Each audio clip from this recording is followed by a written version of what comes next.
प्रयास कर लिया, बहुत मेहनत कर ली और वो काम यदि आपका नहीं हो रहा तो एक नियम बनाओ, 5 सोमवार, 5 बेलपत्र, 5 चावल का दाना, 5 कनेर का पुष्प पीला,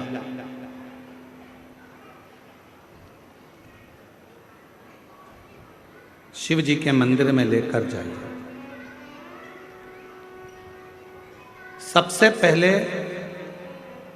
अशोक सुंदरी वाली जगह पर वो 5 बेलपत्र, 5 चावल के दाने और 5 कनेर का पुष्प अशोक सुंदरी की जगह, आपको मालूम है ना अशोक सुंदरी की जगह सबको। तो जैसे ये जो शिवलिंग है, ये जो जलाधारी है, ये माता पार्वती जी का हस्त कमल है। शिवलिंग शंकर भगवान का स्वरूप है। जल जो बहता है, राइट में गणेश जी, लेफ्ट में कार्तिकेय जी, बीच में एक मोटी सी लाइन होती है शिवलिंग के सामने, वो अशोक सुंदरी का स्थान है। शिवलिंग के ठीक ऊपर भगवान शंकर जी का जो जल बूंद बूंद गिरता है, वो भगवान शंकर जी की 5 बेटियां जया, विषहरा, श्यामली बारी, दौतली और देव। इस स्थान पर आप जो भी 5 बेलपत्र, 5 चावल का दाना, 5 कनेर का पुष्प लेकर गए हो, यहाँ समर्पित करो। शिव जी से प्रार्थना करो, बाबा मेरा ये काम है पूर्ण होना चाहिए। बहुत हाथ पैर जोड़ लिए लोगों के, हो नहीं रहा। यही सामग्री को उठाकर शंकर भगवान के शिवलिंग पर समर्पित करो। बाबा से प्रार्थना कर कर बाबा इसको स्वीकार करना। जैसे अशोक सुंदरी की बात को आप स्वीकार करते हो, वैसे ही अशोक सुंदरी की बात को स्वीकार कर कर मेरी झोली भरना। 5 सोमवार बाबा के मंदिर में जाकर ये प्रयास करना प्रारंभ करो, ये कार्य करना प्रारंभ करो। मेरा देव अधिदेव महादेव जो कार्य अटक रहा है उसको पूर्ण तरह से कर ही दो, पूर्ण तरह से। 5 सोमवार का नियम बनाओ, 5 बेलपत्र, 5 चावल के दाने और 5 बोलो बोलो कनेर के पुष्प पीला शिव। और आज एक बात और कहना चाहेंगे अपनी जिंदगी में, यदि मान लो डॉक्टर ने कह दिया कि कोई बड़ी बीमारी तुम्हारे शरीर, एक पत्र है, जैसे इस पत्र में एक बहन जी ने उस जो हमने पहले बताया, मैं बाबा को यहाँ प्रणाम करने के लिए, कोई भी रोग, कोई बड़ी बीमारी आ गई, कोई तकलीफ आ गई, कोई गांठ हो गई, कोई शरीर में अगर रोग आ गया, कोई गठान पड़ गई है, कोई शरीर में बड़ा रोग आ गया, डॉक्टर को दिखाओ। अपने आसपास का जो हॉस्पिटल है वहाँ जाओ, जांच कराओ। डॉक्टर शंकर का एक रूप होता है, डॉक्टर शिव का एक रूप होता है। इसलिए सबसे पहले डॉक्टर के पास जाकर जांचें कराओ, जो वो दवाइयाँ दे वो खाओ, और दवाइयों के साथ में फिर शिव जी को एक लोटा जल चढ़ाना प्रारंभ करो। ज़्यादा तकलीफ हो रही है, बेलपत्र के वृक्ष के नीचे बैठकर जल चढ़ाकर वहाँ की मिट्टी को, जहाँ शरीर में कष्ट है वहाँ थोड़ा सा लगा। कहीं अपने आसपास में शिव महापुराण की कथा हो रही है, कुबेरेश्वर धाम से ये शिव महापुराण आपके यहाँ पहुँची हो, तो वहाँ की मिट्टी भी अपने शरीर पर थोड़ी सी लगा। मेरा देव अधिदेव महादेव लगभग 1 महीने के अंदर आपके शरीर से वो गठान को गलाएगा जरूर, और शरीर में आराम जरूर लगेगा, आराम जरूर।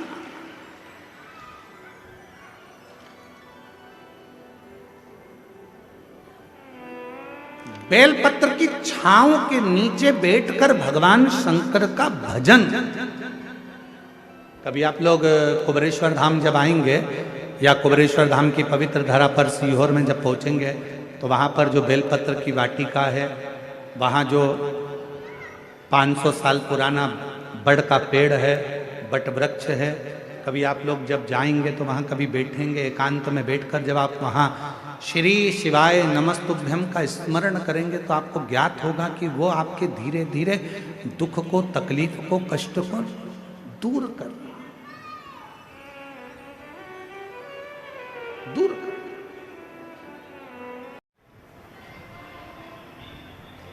सती मैया ने सुन लिया और सुनने के बाद माँ सती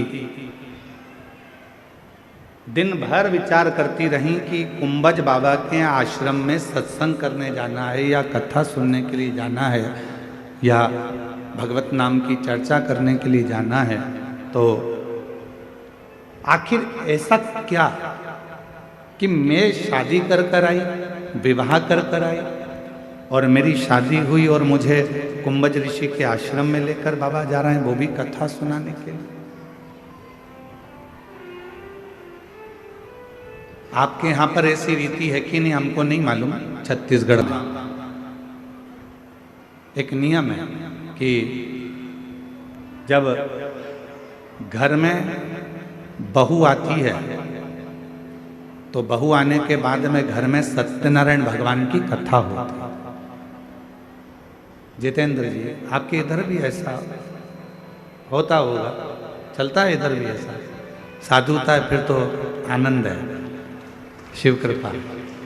तो हमारे यहाँ एक ऐसा नियम है हमारे मालवा क्षेत्र का, मध्य प्रदेश का, कि जब विवाह हो जाता है, घर में बहू आ जाती है, तो घर में सत्यनारायण की कथा होती है। अब किसी ने पूछा कि गुरुजी, ये सत्यनारायण भगवान की कथा का क्रम कहाँ से चालू हुआ? तो हम उनको कहते हैं कि भगवान शंकर जी विवाह कर आए थे माता सती के साथ और वो भी कथा सुनने के लिए गए थे, इसलिए उस दिन से नियम चालू हुआ कि जब घर में मंगल कोई कार्य होता है तो भगवान की कथा जरूर हो, भगवान की कथा जरूर।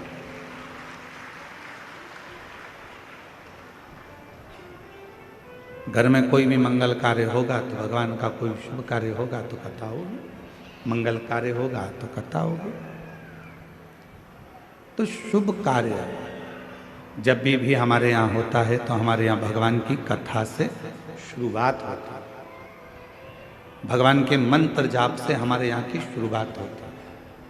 तो हम भी आपको यही कर रहे हैं, प्रतिदिन आपके जीवन की रोज की अगर शुरुआत आपको करना है तो एक लोटा जल भगवान शंकर के मंदिर में चढ़ा कर जाओ और अपनी जिंदगी की रोज की तो शुभ कार्य जब भी हमारे यहाँ होता है तो हमारे यहाँ भगवान की कथा से शुरुआत होती है, भगवान के मंत्र जाप से हमारे यहाँ की शुरुआत होती है। तो हम भी आपको यही कर रहे हैं, प्रतिदिन आपके जीवन की रोज की अगर शुरुआत आपको करना है तो एक लोटा जल भगवान शंकर के मंदिर में चढ़ा कर जाओ और अपनी जिंदगी की रोज की शुरुआत करो तो आपकी जिंदगी उन्नति की ओर बढ़ती चली जाए। प्रतिदिन का एक नियम बनाओ कि मुझे भगवान देवाधिदेव महादेव पर एक लोटा जल समर्पित करना है।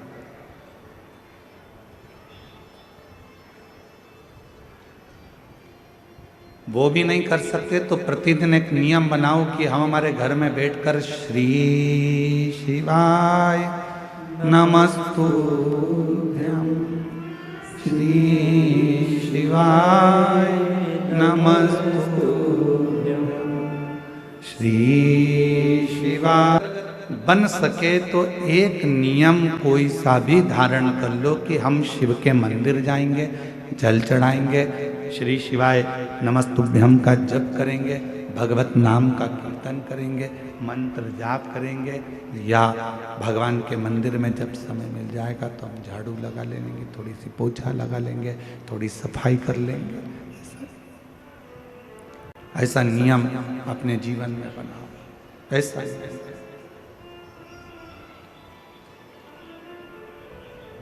और जिसकी जिंदगी में कोई भी एक नियम प्रारंभ हो जाता है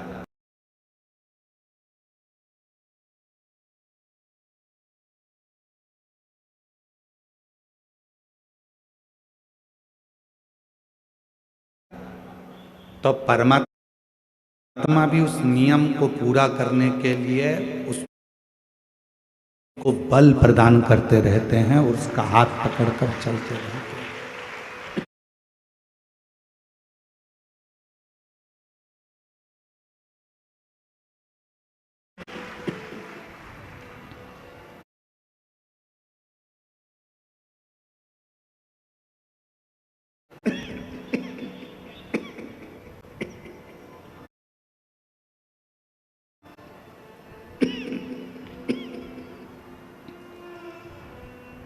भगवान भी उसका हाथ पकड़कर उसको बल प्रदान करते हैं और उसको साथ लेकर चलते हैं। कोई एक नियम अपनी जिंदगी में बनाए, कोई एक।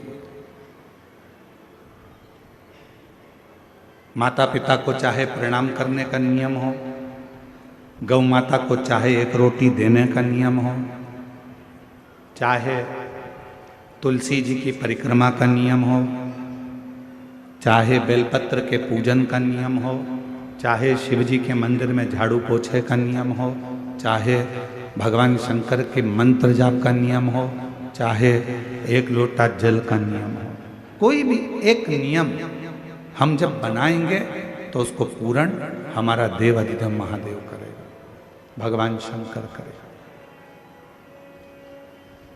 उस नियम को बनाना हमको पड़ेगा, पूर्ण करेगा देव अधिदेव महादेव। पशुपति व्रत आप करते हो, नियम आप लेते हो, पूर्ण कौन करता है? भगवान देव अधिदेव। 16 सोमवार का व्रत आप करते हो, 16 सोमवार के व्रत का नियम आप लेते हो, पूर्ण कौन करता है? देव अधिदेव महादेव।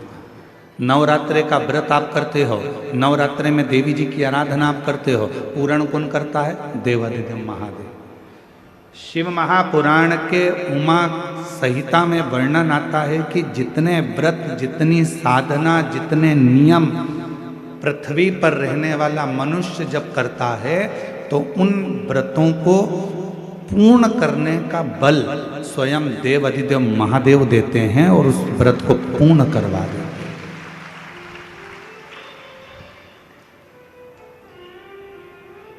बल देते हैं भगवान शिव। कर लो, चाहे गुरुवार का व्रत कर लो, चाहे शुक्रवार का व्रत कर लो, चाहे शनिवार का व्रत कर लो, चाहे रविवार का व्रत कर लो, चाहे तीज का व्रत कर लो, चतुर्थी का व्रत कर लो, एकादशी का व्रत कर लो, प्रदोष का व्रत कर लो, चाहे तुम दुनिया का छठ का व्रत कर लो, कोई सा भी व्रत करोगे, सारे व्रत को करने का बल, सारे व्रत को करने की शक्ति, सारे व्रत को पूर्ण करने का भाव अगर कोई देते हैं तो देव अधिदेव महादेव देते हैं। तुम्हें शक्ति प्रदान करते, बल प्रदान करते हैं, जिससे आप इस व्रत को पूर्ण कर सकते।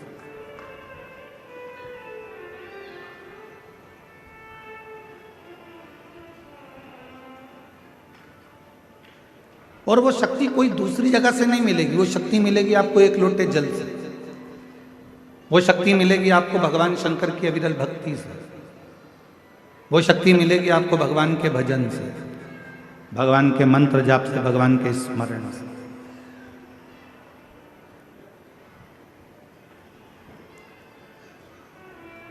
सती मैया ने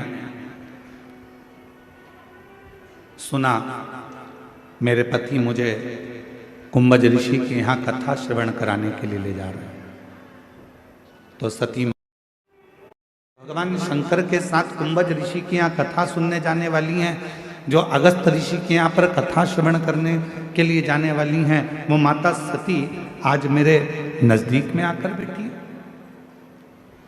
हम भी आपको कहते हैं, जब जिंदगी में थोड़ी सी भी तकलीफ हो, थोड़ा सा भी कष्ट हो, थोड़ी सी भी अगर दुख हो, तो शिव जी को जल चढ़ाओ, बेलपत्र चढ़ाओ, और कोई मन में अगर दुख है तो नंदी के पास 2 क्षण बैठकर अपने मन की बात नंदी से जरूर कहो। क्यों? शंकर भगवान से सीधे आप अपने मन की बात नहीं कह सकते, तो नंदी के कान में जब आप कुछ कह देते हो तो नंदी के कान की बात भगवान शंकर के हृदय तक पहुंच जाती है और शिव जी उसको स्वीकार करते हैं।